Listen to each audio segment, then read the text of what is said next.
बिस्मिल्लाहिर्रहमानिर्रहीम।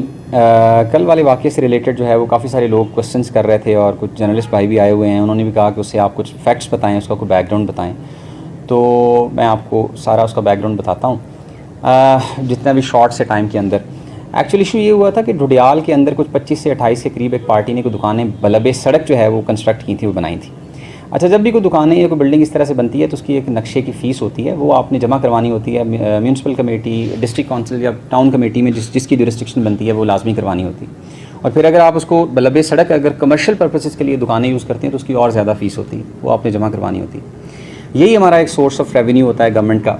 और इसको जो है हमने ये प्लान किया कि हम जो है ना, हमारे एक चल रहा था प्लान कि हम फ़ीसेस वगैरह वो जो है ना वो कलेक्ट करें, वो इकट्ठी करें जिन लोगों की, जिन दुकानों की वो रहती हैं। तो इसी में हमें हमारे ये नोटिस में आया कि यहाँ पे इन दुकानों की ये नई बनी है और बलबे सड़क है और कमर्शियल पर्पज़ के लिए यूज़ कर रहे हैं, तो इसकी मैप फ़ीस जो है इन्होंने जमा नहीं करवाई। तो अकॉर्डिंगली एज़ पर लॉ हमने आज से कोई 1.5-2 महीने पहले, मुझे एग्जैक्ट डेट याद नहीं है, उसको सील कर दिया। और उस सील करना इसलिए ज़रूरी होता है क्योंकि ये लोग जो है वो कोर्ट्स में चले जाते हैं और साल हर साल ये मुकदमे चलते रहते हैं, चूँकि वो एडमिनिस्ट्रेशंस बदलती रहती हैं तो उसका वो फ़ायदा उठाते हुए उसको वो चलाते हैं। हमने सील कर दिया। तो फिर ये जो पार्टी थी ये शेख वक़ार की जो है कोई रिलेटिव्स थे, कोई रिश्तेदार थे। तो और भी जगहों से हमें वो मुख्तलिफ लोग से कॉल करवा रहे थे। तो हमने अपने तौर पर ये डिसाइड किया कि इनको जो है ना को 14 दिन का टाइम दे देते हैं जिसमें ये फ़ीस जमा करवा दें, क्योंकि हमारा पर्पज़ यही था कि फ़ीस नक्शों की जमा हो जाए। उसी दिन जिस दिन ये सारा चल रहा था तो ये शेख वक़ार को लेके मेरे ऑफ़िस में आए। मेरे स्टाफ ने मुझे ये इन्फॉर्म किया कि शेख वक़ार जो था वो ड्रंक था और ठुड्डा मार के दरवाज़ा खोला और आगे कहा किधर है एसी। और उसके बाद फिर मैं ऑफ़िस में मौजूद नहीं था, मैं फ़ील्ड में था। मुझे जब पता चला तो बहरहाल मैंने इस चीज़ को भी जो है ना वो इग्नोर कर दिया, हमने बिल्कुल इग्नोर कर दिया। और ये जो उन लोगों को फिर भी हमने 14 दिन का टाइम दिया, उनसे एफिडेविट लिखवा लिया और उनको कहा कि आप अपनी 14 दिन के अंदर आप अपनी फ़ीस जो बनती है एज़ पर लॉ वो जमा करवा दें। उसके बाद 14 दिन के बाद जो है हमने उनको थोड़ा सा डेलिब्रेटली, बीच में कोई कोरोना का इशू भी चल पड़ा, तो हमने डेलिब्रेटली उन्हें टाइम दिया कि मज़ीद टाइम ले लें, 15 दिन 14-15 दिन का मज़ीद टाइम भी दे दिया। हमने नहीं पूछा, हम खुद भी बिज़ी हो गए, काफ़ी मसरूफियत थी तो नहीं पूछ सके। तो वो तकरीबन महीना 1.5 महीना गुजरने के बाद जब दोबारा हमने जो है वो थोड़ा सा चीज़ें देखी, एक्टिव हुए, कुछ चीज़ें हम देख रहे थे, एक और केस हमारे पास आया तो ये भी केस साथ निकला कि स्टिल मैंने फिर जब प्रोग्रेस ली, डीसी साहब से भी डिस्कस हुआ, डीसी साहब ने प्रोग्रेस ली तो उसमें उन्होंने कुछ भी नहीं, उसका प्रोसेस शुरू भी नहीं करवाया था, इनिशिएट भी नहीं करवाया था। और हमें यह ख़तरा था कि इसी तरह ये चलता रहेगा और ये फ़ीस जमा नहीं होगी, तो वो जो कि जमा करनी बहुत ज़रूरी थी। तो अकॉर्डिंगली एज़ पर लॉ हमने दोबारा तकरीबन 1.5 महीने के बाद 14 दिन को इनको टाइम दिया था और तकरीबन 1.5 महीने के बाद कम से कम जो मेरे जहन में आया है वो हमने जो है ना, इससे ज़्यादा हो सकता है, इससे कम नहीं होगा, तो वो हमने दोबारा जो है दुकानें जो हैं वो सील कर दी।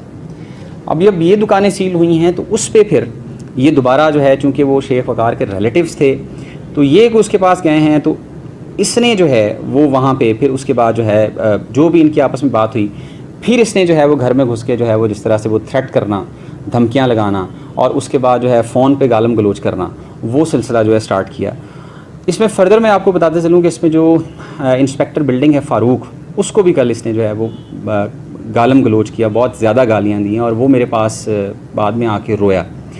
और जब मैंने ये सारी सिचुएशन देखी और सारा देखा तो फिर उस पर बेसिकली अपनी ज़ात के लिए नहीं, लेकिन क्योंकि इससे पहले इसका ये था कि मुख्तलिफ़ और भी शिकायत मुझे गाहे बगाहे मिलती रहती थी। सरकारी अफसरान और भी जो है वो मेरे नायब तहसीलदार 1-2 दफ़ा उनका भी हुआ है, तो ये ड्रंक हो के अक्सर जो है वो लोगों को गालियाँ दे देता है, ये इसकी आदत बनती जा रही थी। तो मतलब छोटी मोटी जो बदमाशी करने की और थ्रेट करने की, पहले इल्ज़ामात लगाता है, इसका तरीक़ेकार ये था, पहले संगीन को इल्ज़ामात लगाता है, उनको ब्लैकमेल करके प्रेशराइज़ करने की कोशिश करता है, बाद में फिर गालम गलोच की तरफ आता है। तो ये ऑलरेडी था। और इसका एक और छोटा सा मैं और बता दूं कि आज से कोई 5-6 महीने पहले, एक दफ़ा पहले भी इसको हम समझा चुके हैं। इसने ड्रंक होके मुझे कॉल की और मुझे कॉल करके एक इशू पे इसने काफ़ी ज़्यादा बदतमीज़ी की, जो कि मैं मतलब जो है वो बता भी नहीं सकता, इतनी घटिया इसने लैंग्वेज इस्तेमाल की। और उसमें मेरी फैमिली तक को उसने कहा कि जनाब आपकी जो है वो बच्ची है एक और फैमिली है तो हम छोड़ेंगे, मैं ये कर दूँगा वो कर दूँगा। तो मेरे नज़दीक ये कुछ भी नहीं है, एक छोटा सा बदमाश है।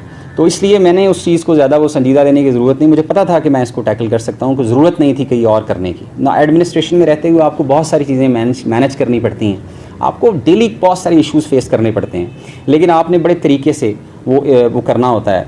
पर्सनल हम हो नहीं सकते किसी के साथ, ये हमारा जो प्रोफेशन है, जो हमारी सीट है या जो हमारा जॉब नेचर है, जो मेरा काम है, वो मुझको इजाज़त नहीं देता।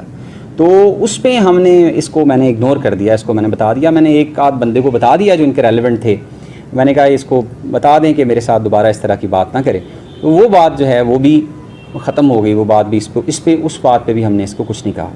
अब जब यहाँ तक आ गया और ये सारी शिकायतें इकट्ठी हो गई, तो ये बहुत ज़रूरी था कि अपने एम्प्लॉयज़ के लिए, अपने और आने वाले किसी ऑफिसर के लिए और आने वाले लोगों के लिए कि इतना इसका मतलब वो एक बढ़ गई है इसकी हिम्मत कि जिसको दिल करता है ये फ़ोन करके गाली निकाल देता है, जब दिल करता है शराब के नशे में जो है वो फ़ोन करके गालियाँ देता है।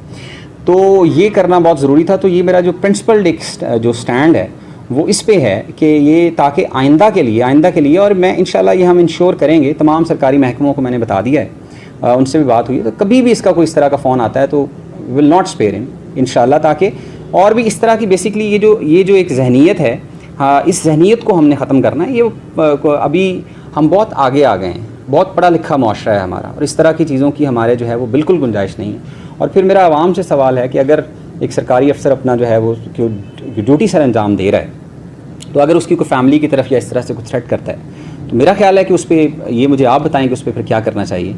और दूसरा जो इसने कुछ इल्ज़ामात वगैरह जो लगाए हैं, तो मेरा उसमें इनसे सवाल ये है कि अगर कोई भी इल्ज़ाम आप लगा सकते हैं, सरकारी अफसर है, उस पर इल्ज़ामात लगते हैं, कोई ऐसा इशू नहीं, आप उसको किसी प्रॉपर प्लेटफॉर्म पर लेके आएँ, उसका कोई तरीक़ेकार होता है। उसका ये कतन मकसद नहीं है कि जिसका दिल करे उठ के जो है आप पे कोई जो है वो असला निकाल ले या आप पे जो है वो गालम गलोच करे। This is not tolerable. और ये जो है इंशाल्लाह जहाँ तक हो सका I will take him to the cleaner, और ताकि आइंदा आने वालों के लिए भी जो है वो इसमें जो है कोई मुश्किल ना आए। तो इंशाल्लाह जब तक मैं यहाँ पे मौजूद हैं सब कुछ इनको अच्छी तरह से क्लियर करके जाएंगे, ताकि कोई भी बंदा इस जहनीत वाला मुआशरे में पनप ना पाए। Thank you.